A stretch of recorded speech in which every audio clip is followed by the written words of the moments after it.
and welcome to this channel. Welcome to a new knitting video.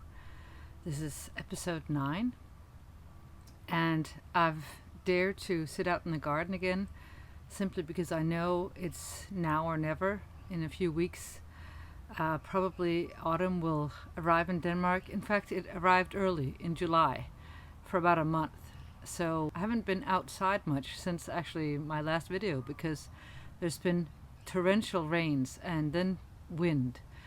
So this is finally summer came back, which means this is hot. So at some point I'm gonna have to take this off. Anyway, welcome, and my name is Helle. Let me remember to say that today, or Hella. The reason why I pronounce it in two different ways is that I mentioned this in an early video, is that I lived in California for 4 years when I was a teenager, and of course people pronounced my name Hella. So that was part of my upbringing, and I do think it's not exactly an alter ego, but it's certainly also the name I go by.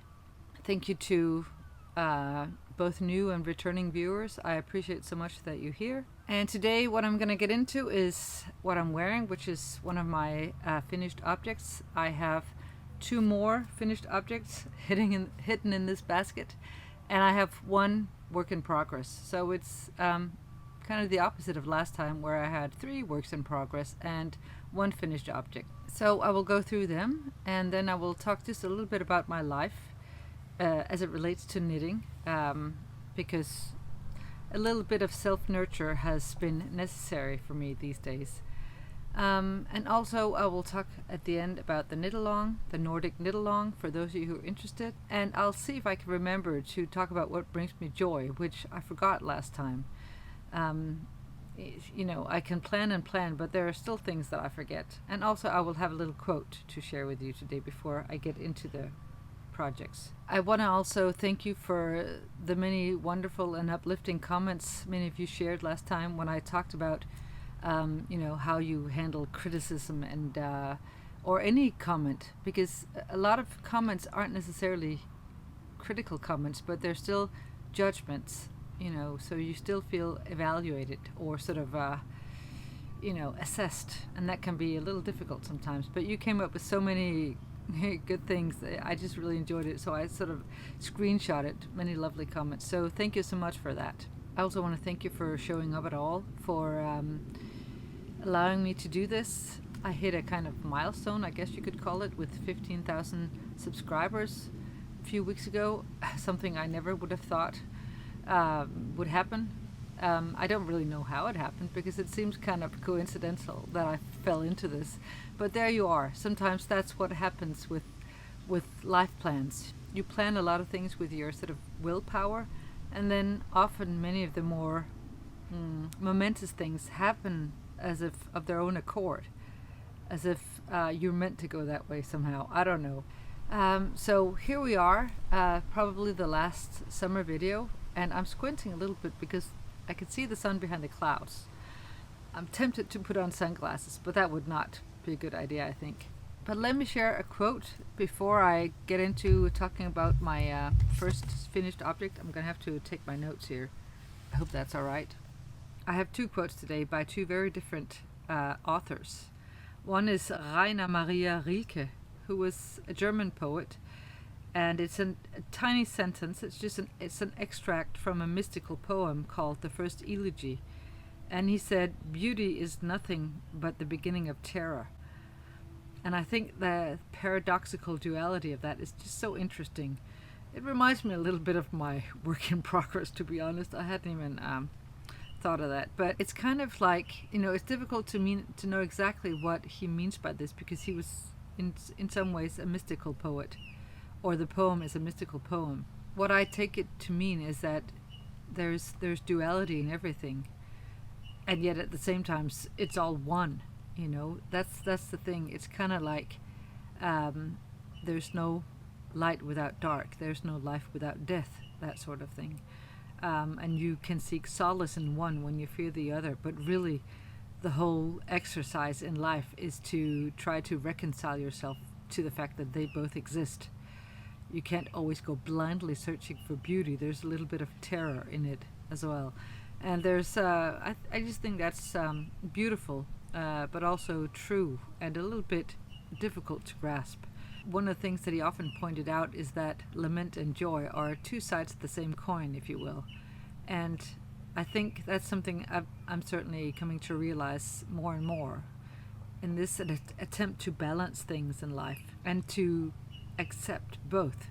And then I want to add another quote onto the beauty quote. And of course, the whole reason why I talk about beauty is that that's what we sometimes try to create with our knitting, isn't it? And for me also, and for Rilke and for the next poet, there's definitely also the idea of beauty in the natural environment, in the natural world, in trees, in flowers, in animals. And the other quote is just a brief extract, and the sentence or the extract is, "Beauty is its own excuse for being." And I just love that so much. And it's from a poem called The Redora by Ralph Waldo Emerson, who I think is amazing. And the idea is that beauty exists for its own sake. It's not meant to be functional. There isn't a purpose to it. It's not a means to an end. So beauty is there simply because it's beautiful, whether it's a flower or a tree or an animal or a garment or a work of art or whatever it is. Its beauty is enough. That's already its excuse for existing, and I love that so much. Okay, so I want to share my first finished object, which is also what I'm wearing, and it's probably a little difficult to see.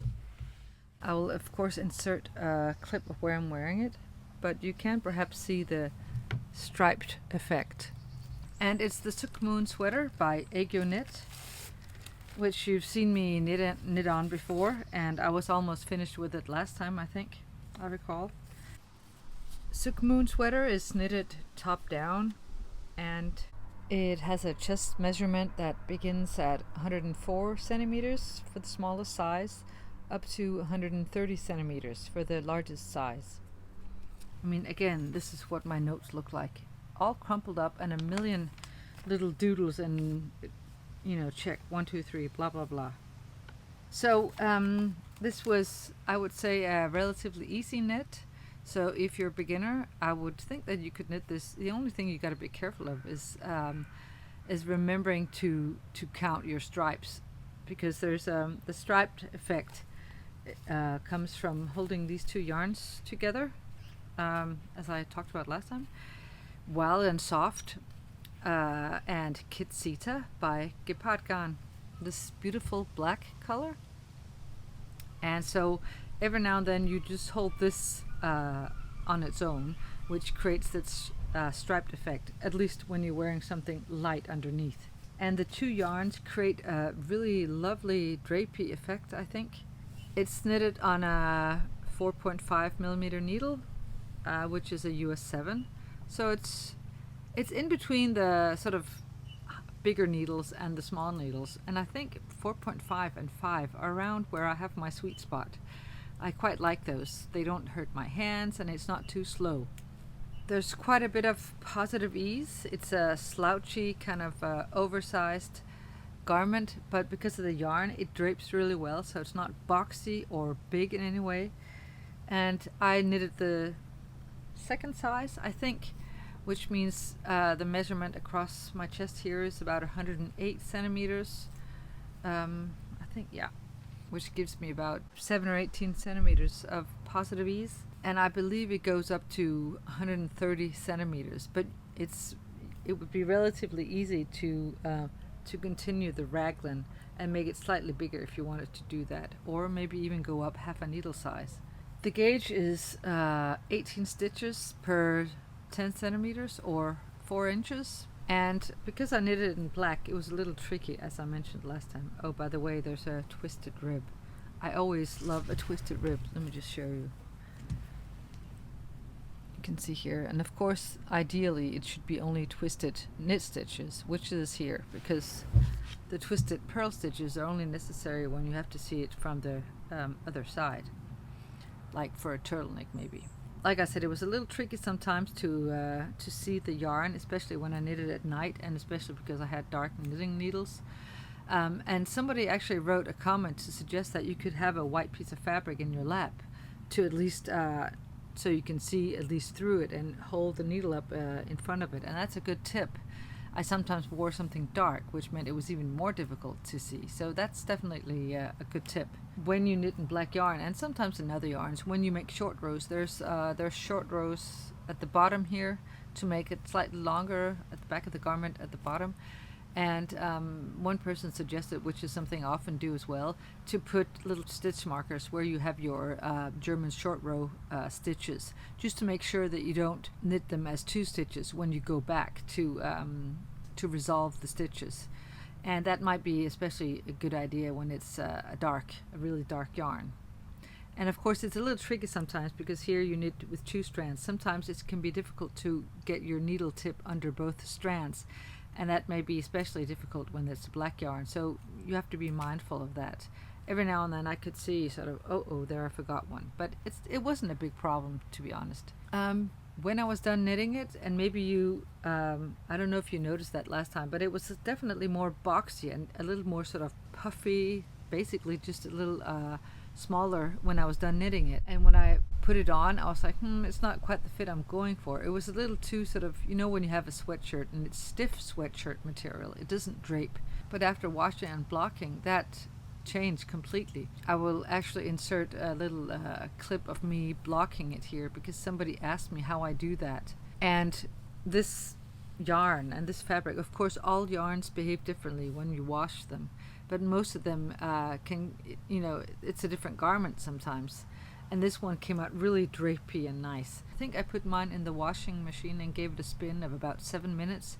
Some of the other testers found that it was too drapey and too big after they were finished knitting, and they had given it a little time in the tumble dryer as well. I didn't do that because mine was fine. I just wanted it to come together a little, and I didn't want it to be any smaller.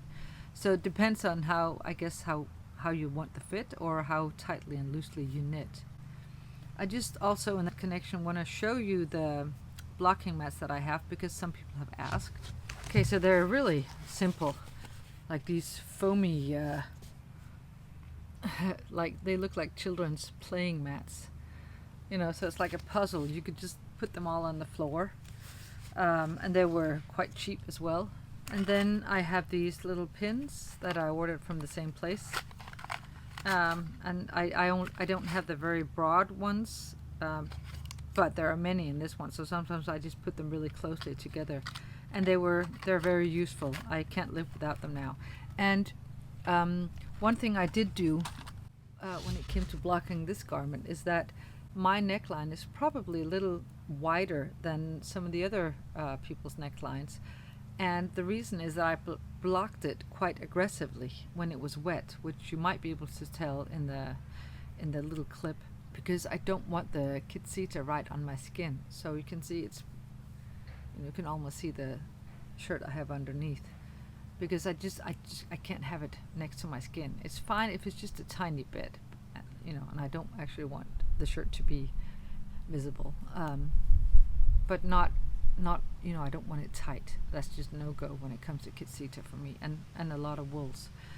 So I did that, and it was absolutely no problem. I just stretched it and put the pins in, and voila, you know, it's wider now, and I like that. And I also just really like how you can kind of manipulate the garment to be much smaller, or especially wider, once you've washed it in the blocking, because it's like the yarn is just so pliable once it's wet. Some yarns more than others, of course, but this one has the Wild and Soft. That's, I don't know if I would call it the main yarn, but certainly the heavier yarn here is 40% silk and 60% merino wool. I'm not sure which one it is, but one of these makes it, I wouldn't say stretchy, but definitely drapey. So I really like that look, and it was actually fun to knit with black yarn. A little difficult perhaps, but it's definitely not the last time. Oh, and one more thing. I used actually only 3 balls of Wild and Soft, which is not much at all, and not even 5 of these. That's not very much yarn, I feel. So that was the Sukmun sweater by Knit, and I feel like it's one of those garments that is very versatile. You can wear it with a lot of different kinds of accessories, or no accessories at all, and you can style it up and down. It can be just something you throw over, but it can also be pretty classy. So I like that when it's versatile like that. And if you don't mind, I'm just going to go off screen briefly and change to something a little lighter, because it's about 20 degrees here in the shade, which is about 68 degrees Fahrenheit. And I'm beginning to sit in the sun now, so I hope that's all right. And I'm now wearing a white cotton shirt, which is decidedly cooler, I have to say. And also, for the next finished object, I have to wear something else, because I would never wear them together.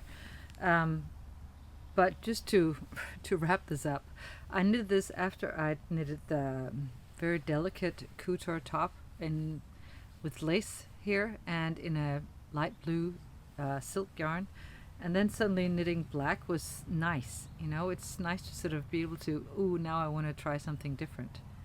You know, something very delicate and feminine, and then something kind of cool or classy, something light, then something dark. I like that balance. I find I kind of need that in life. And for the next finished object, something different again. It's one you've seen me knit on a couple of times now, and I'm finally finished with it. And it's the Bunrin Snud. Here it is. You can see it here. And as I mentioned, I began with a provisional cast on here, and then towards the end you put together your live stitch, or you knit together your live stitches with the cast on. So that's a neat seam. So I used the rest of my Woolfolk yarn Far, this dusty smoky rose color, and then as you can see here, this is what the pattern tells you to do. You knit first one kind of pattern and then you move into something else. Oh, it's the Bunrin Snud by Iri Shimizu. Already the front page of the pattern, excuse the crinkly surface, is, you know, I love that aesthetic. As she writes in the pattern here, Bunrin is a long snud worked flat, and then two ends are joined with a 3-needle bind off. Bunrin means a round teacup resembling an apple, used in tea ceremony. So that's what I think this is meant to look like, which I think it does. Okay, so I moved from the Woolfolk yarn into the Eco Baby by Isa, which I also showed you last time. And I didn't use up the whole skein because that would have been too much. But I felt it was a nice color to continue with. I wanted them to be different, which the pattern suggests, but still be able to match, if you will. And then the final stitch pattern is this, where I held North, the yarn North I showed you last time, double. I was first considering using a strand of North and holding it together with a strand of cashmere that I had left over from sweater number 12 from Knitting for Olive in a gray. But then when I knitted a few rows of that, it looked too murky. It was like it was neither rose nor gray, and it didn't look deliberate. It wasn't moody, which would have been nice, but murky sort of. So I decided to use this only, and I quite like that. I haven't actually worn it yet, so let's give it a try.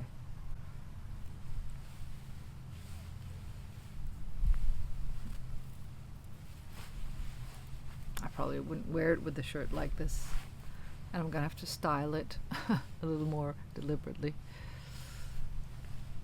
You know, you can wear it whichever way you want. Of course, you can decide which side you want to be most prominent. I guess that could depend on the temperature or what you're wearing underneath.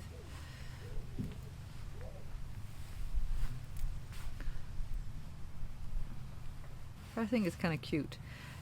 What it has in common with the Sukmun sweater for me is that it can serve as a kind of transitional piece. You know, it's going to be too obviously warm in the summer, like the Sukmun sweater, but also probably a little too light as a scarf in the winter.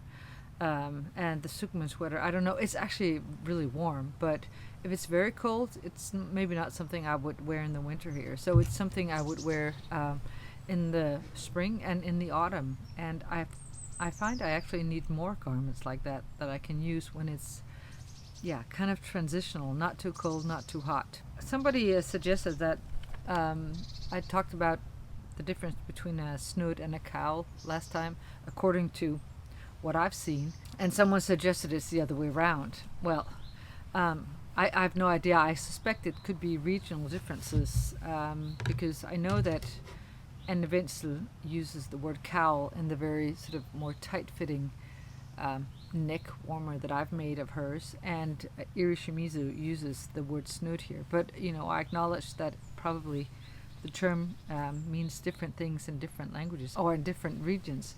I think the word vest is perhaps similar. It can mean a waistcoat in North America, but a tank top in Britain. So, not sure about that. But anyway, there it is.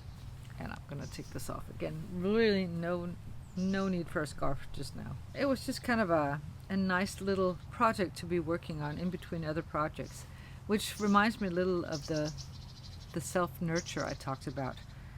I think, it's such a huge topic actually that I think I'm just going to scratch the surface in this video and probably broach it again.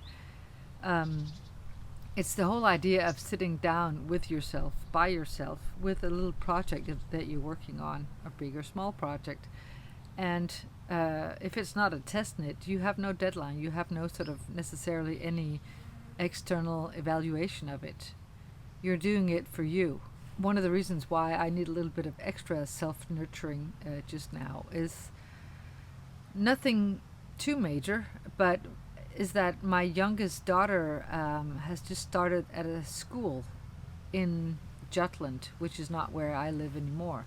It's where I'm from, but it's about a 2-hour drive from here. And the school it's essentially a boarding school, but the word in Danish is efterskole, which literally means after school.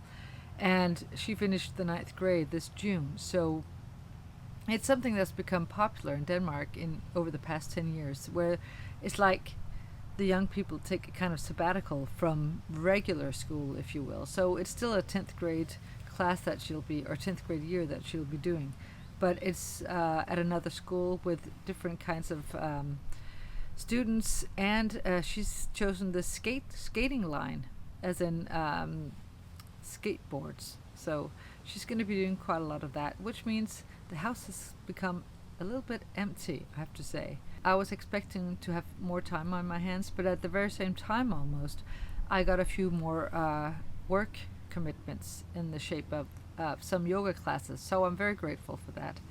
It's almost like a kind of nesting, for me anyway. When I sit down with my knitting, it's like, it's almost as if you can feel that it's an age-old tradition of just sitting down with your work there. You're using your hands, you're just minding your own business, you're sort of almost enclosing yourself in this little space.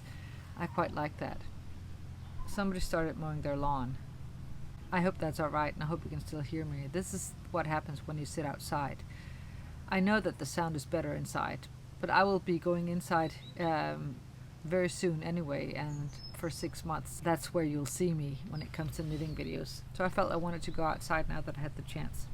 Oh, and by the way, yeah, I did make, I'm not sure if you can call it modifications, because I followed the pattern, but I didn't make it quite as long because I was afraid it would stretch and droop too much and not be able to cover my neck. And also because I haven't used the yarn that she suggests. She has used unspun yarn, and of course one of my points was to use yarn in my stash, little skeins or leftovers of skeins, or a skein that I didn't quite know what to do with. So for me that was a good project to use scraps. And you could even use more yarns if you have small scraps and you want it to be multicolored. Or for that matter, if you have one big skein, you can make it one color. Also, I feel quite versatile in that sense. Just briefly to go back on the whole self-nurturing and my daughter leaving. My oldest daughter, who's 25, moved out 3-4 years ago, which means I've been in this process of relinquishing the role as parent as my sort of primary role or function. I've never been one of those that only lived through my children. I've had, demanding jobs and lots of interests and stuff like that, but still, the role as a mother, it's a heartfelt one, I feel, and I'm having to come to terms with the fact that I'm in the background. I have been for a while. That has become more and more apparent. and that's fine, because that's the way nature intended it. So I think it's interesting that my love of knitting was rekindled during this phase, and I really appreciate that. And I think I'm going to make another video at some point about how I see knitting now compared to back then, what I've learned and all the things that I've thought about in this new knitting life, because it's so interesting. Okay, it's really hot. I hope you will excuse me if I just put my hair up for a little while. Okay, I've just put up my hair because it's just really hot and my hair is warm. Oh, by the way, I can see now that there's a lot of silk mohair on my trousers here, my pants, white pants, from this. And I think, isn't there something about how you can put a garment in the freezer in a bag, in a plastic bag, overnight or something, then it will shed less? Isn't there something about that? I seem to recall. Anyway, my last finished object is the Busan sweater, which I showed you the color of in the last video, and here it is. I'm not going to put it on now, but I will insert a little clip of me wearing it so you can see how it fits. So the gauge for Busan sweater is 16 stitches for 10 centimeters or 4 inches, and it's also worked top down. It's an interesting combination of something that's easy, the stockists, and then you do have to think a little when you get to the cable. There's something about the yarn that makes it very easy to knit something that looks almost machine made. It becomes so even. Yeah, and interestingly, I found that before with a yarn by Gepardgarn, namely the Pura Lana. That's always nice. And this looks maybe kind of big, but it's not actually as big as the smallest size in the pattern. I did make a few modifications, and I'll share that with you. But let me just maybe move up so you can see the cable, and you can see the raglan structure, and maybe you can see, I'm not sure if you can see, but I showed you last time the yarn that I used. It's Wolly from Gepardgarn, held with Gepardgarn's cashmere lace, and they're slightly different in color. This is the Wolly, which is this sort of smoky, dusty navy blue, and this is a more sort of clear navy blue, which means that there's a little bit of depth, not so much that it's marled. It has a marled look. I can take my hair down again now. Okay, so the pattern just came out a couple of days ago, and I think the pattern calls for 10 skeins or balls of the Wolly, and I only used 9, and this is actually what I have left of the 9th, because I partly voluntarily, partly involuntarily made it slightly narrower across the chest here. I did that, and you can see here, this is what I have left of the cashmere lace. So I wouldn't have been able to make it as wide as the pattern suggested anyway. But then my cashmere lace is not actually what the pattern calls for. The pattern calls for the Wolly plus Kuncewicz from Gepardgarn. But as I mentioned last time, since it has kind of a mock turtleneck here, I didn't want it to be scratchy apropos the neckline from the Sukmun sweater.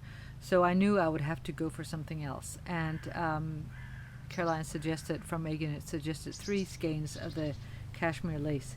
And that was perfect for this size.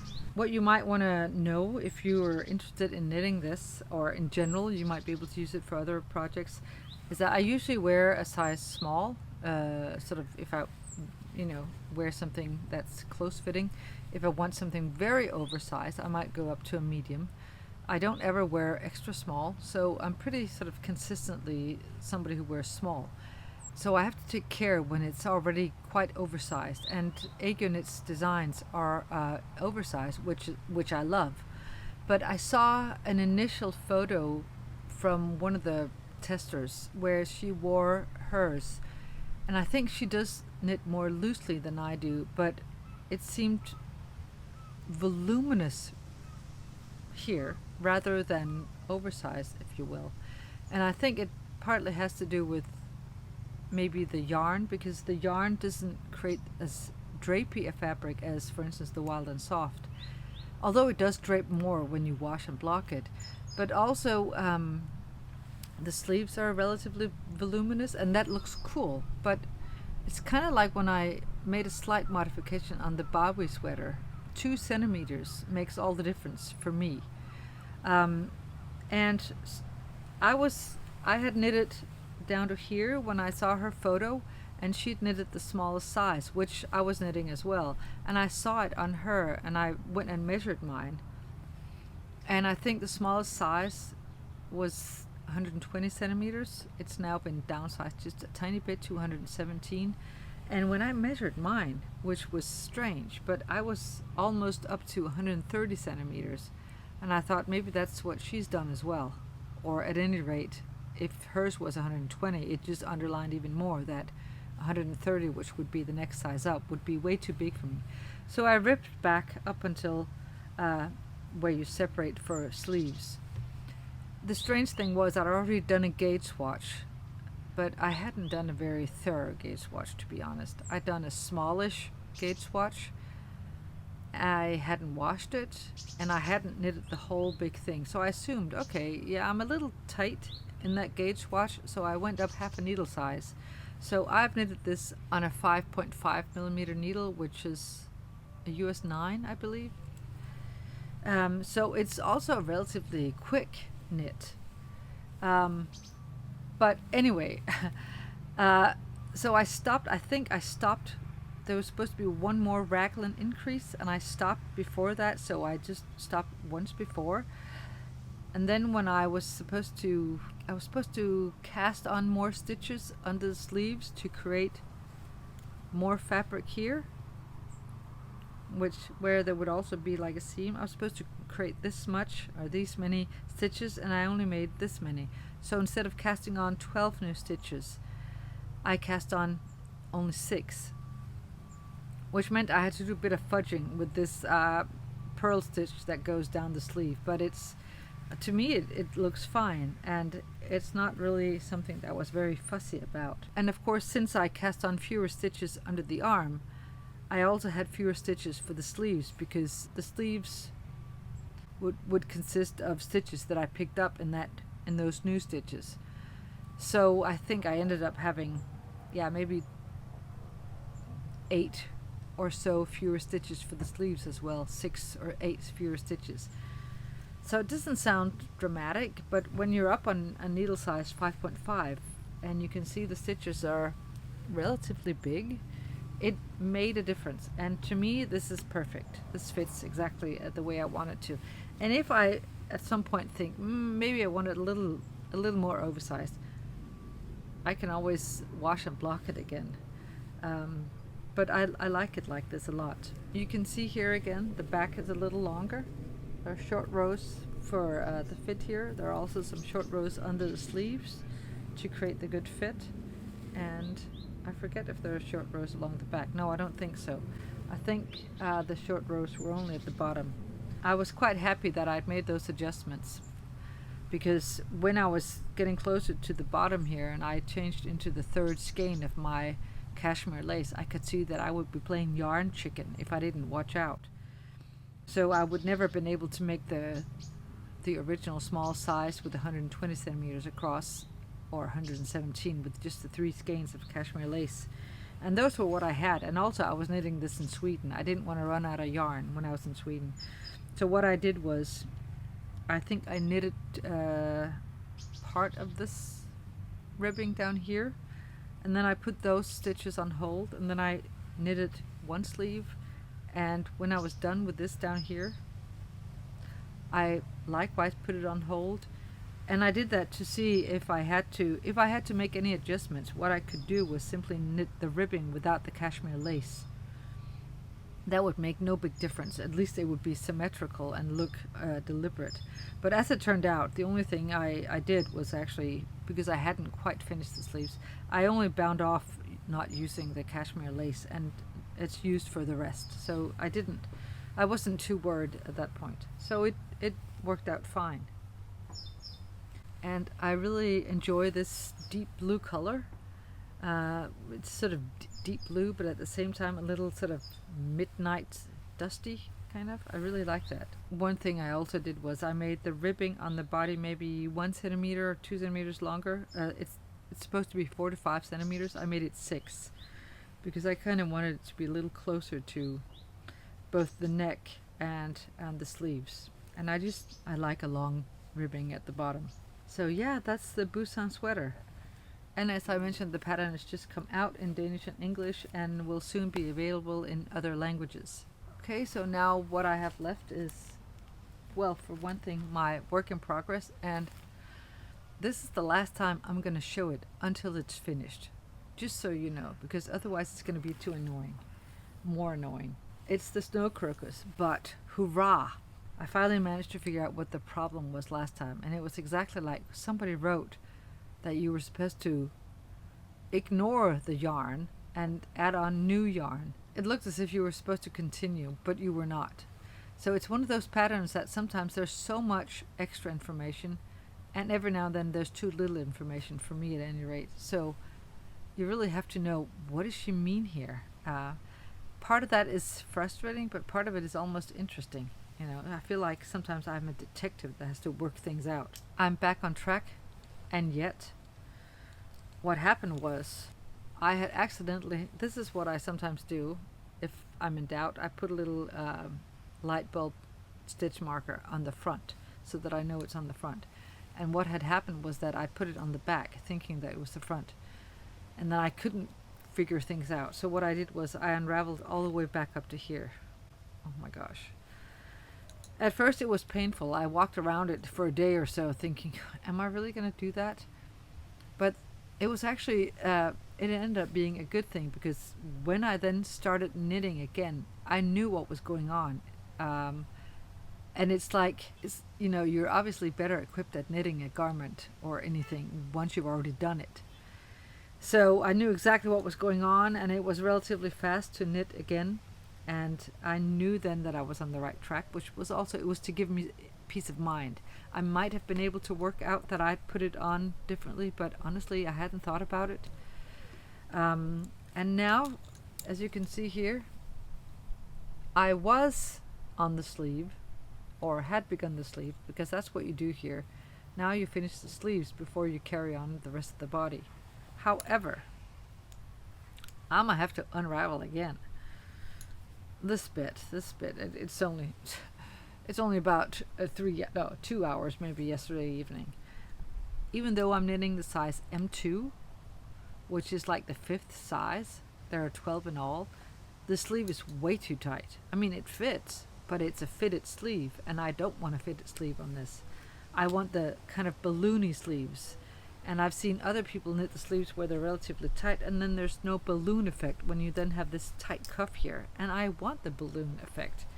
So I'm going to have to unravel, and I think I'm actually going to have to pick up stitches where I follow the largest size, because even 2XL picks up only 2 more stitches. Presumably because they already have more stitches from the body. I don't know, so I'm going to have to figure out how I do that. Interestingly, I couldn't figure out how to cast on the stitches here either, because it was also a new method. It was a cable cast on, but it was a cable cast on from the other side of the needle than what I'd expected. Anyway, what I did was I found a video. That was helpful.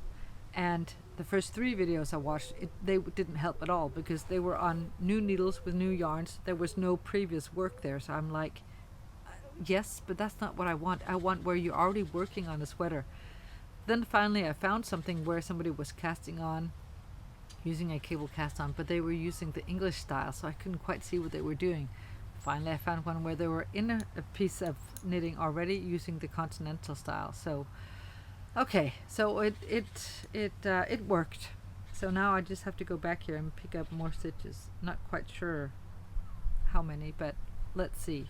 I have to say, it's one of those sweaters where you have to take notes. I have to take notes meticulously all the time to make sure this is what I'm at, this is where I'm at, because otherwise it's just not it's just not apparent how far I've gotten, and I cannot make mistakes. That's not to say I don't, but I have to know where I'm at in the pattern. And also, it's strange because they're like kind of like you get two documents when you get this pattern. One is the full 65 pages, or however, I think it's around 65 pages, and the other is about 20 pages that are suggested for print use, but they don't correspond. So, for instance, page 20 in the big pattern is not the same as page 20 in the other pattern. So, if you begin to mix them, it's a problem. And also, the suggested printed pages, well, for me, they weren't enough. I still needed extra. And it's one of those patterns I definitely needed to print because I needed to make notes on it to write, sort of check, done that. Now go to page this, do not do this. There are many places where I have to remind myself, don't do this. So once I'd unraveled it back up to here, I'd read through all the pages I'd printed out and highlighted what was relevant for me, and a couple of pages where I thought, this is risky, I might overlook this, so note, note, note. I wrote that everywhere. So it's interesting, I have to say. It's still actually kind of one of those, I want the finished garment, but it's still a process knit. Once I'm done with this, I will probably feel as if I've just hiked up a mountain and go, yay, finally did it. I suspect, I hope I will. And in that sense, I think that can also be knitting a self-nurture. You feel like you've accomplished something. You know, after I'd knitted, for instance, this is a really sort of, you can just relax with this. There's definitely a lot of TV knitting with this. Not to say that it was that simple, because you do have to be, well, mindful of when to switch yarns or when to just have the one strand, and also when to do the raglan increases in the beginning and the twisted stitch in the raglan. But apart from that, it's stockists. And of course, no diagram. So that's one kind of self-nurturing. You know that you're just kind of cruising along. This is self-nurturing in the sense that you can feel that you incrementally accomplish something. So even though I now have to unravel this, I'm so glad that I've come this far, and I think this is just a question of fit. This isn't because I've overlooked something again. And I do actually seem to recall way back when I first started the pattern that I read on Ravelry, some people also made a note of the fact that the sleeves were tight and they had to find another size. I'd just forgotten. And I should have just tried it on when I'd knitted a few centimeters, but I didn't. But it's not such a big problem. So, it's also a way of keeping the little gray cells active, as Hercule Poirot would say. And I think that's good. That's one thing that I talked about anti-aging in that sense last time, and that can be useful for us. So it's sort of self-nurture combined with a bit of anti-aging and brain work. So that's as far as I've gotten with that. And again, the 2 yarns. Now I have 4 balls of yarn attached to this, so I'm just going to put it back in here. And last time people asked me about the other basket I had sitting next to me, which I just sort of randomly brought. I hadn't thought about it at all. Even though, as a few people pointed out, the yarn from Lemon Kit matched it completely. I hadn't thought of it at all. I shouldn't perhaps admit that, but I honestly hadn't. That basket was from a Danish company called Rice, and it was a few years old, the basket, so I don't think it's available anymore. But this basket is available for everybody because it's just from IKEA. And it's also really cheap. I think it was 70 Danish kroner, which is maybe $10 or something. So finally, I just want to show you one of the Lamb & Kid skeins that I've wound up. Will you look at this? Isn't this like, oh my gosh. I mean, it's just like, it looks like you kind of want to, it's almost as if it's a rabbit or a stuffed animal or something. It's just really, really beautiful. And I know some of you are waiting impatiently for me to get started on this, as am I. But the tricky thing is, well, first, I've decided to knit, I was just about to say monogamously on this. That would have been a Freudian slip. But I've decided to knit only on this until I'm done, because it's not one of those patterns that I can just go to and from, because I will forget stuff. And I also just want to wrap up this baby now. But my next project for sure is this, although there might be a simpler project in between, simply because in the first week of September I will be going to Paris as a travel guide. Oh, I'm wearing the glasses still. Knowing from experience what that was like, I went last year as a travel guide as well and made 2 videos about it. I had like 12, 14-hour work days, so I probably won't have a whole lot of time for knitting. And when I do, it will have to be completely mindless. I might be able to knit a little on the bus ride home. Yes, it's a bus ride. So we're driving from Denmark to some place in Holland and then spending the night there. And then I will have to talk to 50 people every single day. So likely won't be wanting something that requires too much brain power during that week, which means I may have to delay beginning my project with this yarn until I'm back. And I don't even know if it's worth my while to cast on something simple to bring, because I don't know if I'll have time, but we'll see. I will bring you up to speed when I'm back.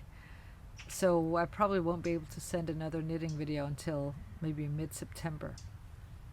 But I will be looking very much forward and hope that something new is on my needles. Before I talk a little bit about the knit-along, I just want to mention briefly what brings me joy. And something that brings me joy these days is actually connected to the yoga I mentioned before. One thing is this book that it's by a Danish author. I think I might make a video about aspects of what I mean by this. It's a book by a man called Svend Trier, and it's called Yoga as a Spiritual Practice. And I love that. And that's connected to what I also find joy in these days. It's the 2 yoga classes that I teach. One is Hatha Yoga and one is Yin Yoga. And it's just the people there are just really lovely, and they appreciate it so much, which makes me obviously a better teacher once people are clearly open toward what you bring. And it's just also really lovely to be able to teach what I've just learned. And it's nice to have that function. And it's also nice for me to combine with knitting. There's a sense of mindfulness in both, which I quite like.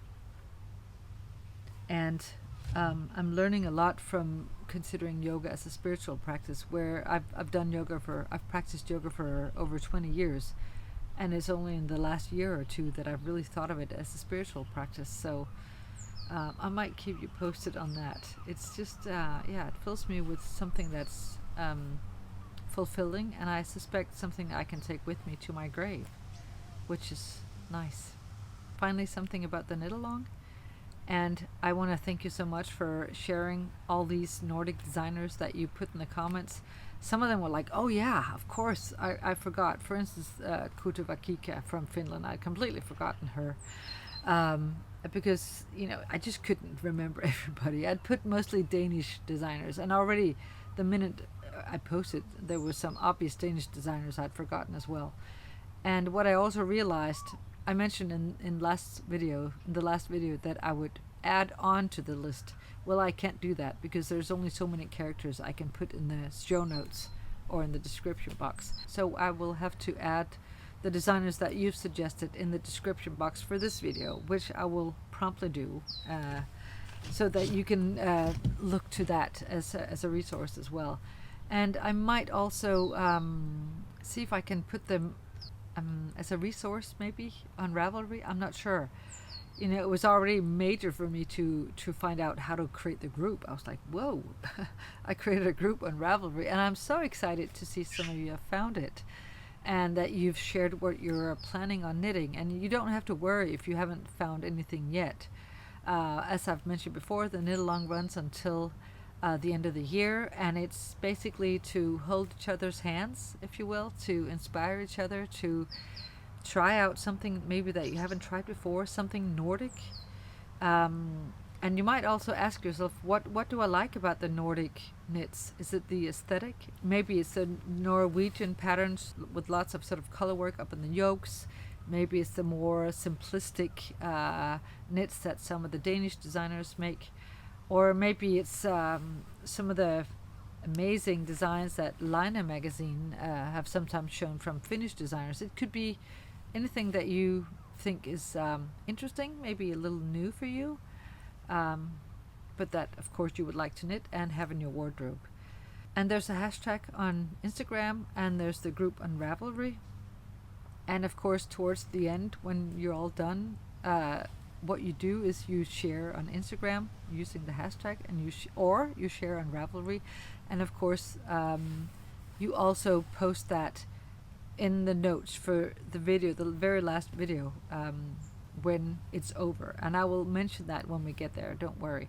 And of course, as I mentioned, there's the prizes are now, there's a pattern, any pattern from Aegoknit, a project bag made by a lovely viewer in New Zealand. And then I have 2 small skeins of yarn that I wanted to also add as prize. And it's these 2, and there might be more as we move on, not sure, but these 2 balls of Isa Alpaca 3, and it's the same color that I used for my Nabi slipover. It's color 42, and this is 50% alpaca and 50% wool.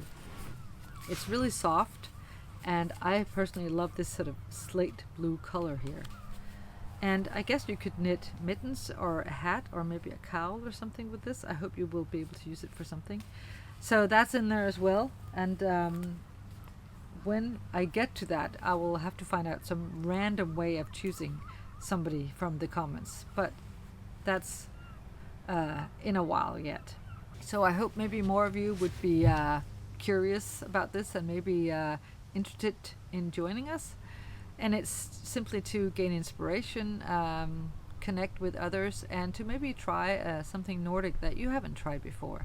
I have to say, it's also bringing me joy to sit outside. So I think that's that for me today. I thank you so much for watching, and I hope that you're finding joy in what you're knitting, wherever you are. We're moving into autumn here in a little while. Partly already did, as I mentioned, but now summer's back for a little brief while, and then we're going to get more into the autumn and winter knits. And of course, it's the opposite for those of you who are in the southern hemisphere. So I hope that you're still going to be interested in following along, even though I'm going to be doing something completely different. I do actually feel tempted to knit something more, I wouldn't exactly say summery, but more transitional and not just big warm sweaters. But let's see. I have a few things planned, and if you want to share what you're knitting on, I would love to hear it. I always think that's really inspiring and fun, and I hope the weather's treating you okay wherever you are, that you're not getting flooded.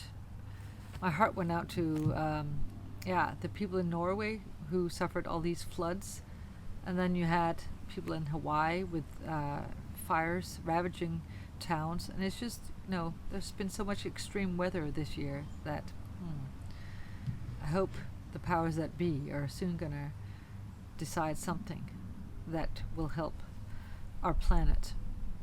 So wherever you are on this planet, on this earth of ours that we love so much, I hope you're doing well, and I thank you for joining me here today to spend some time with me, listening to me rambling on about my knitting journey here.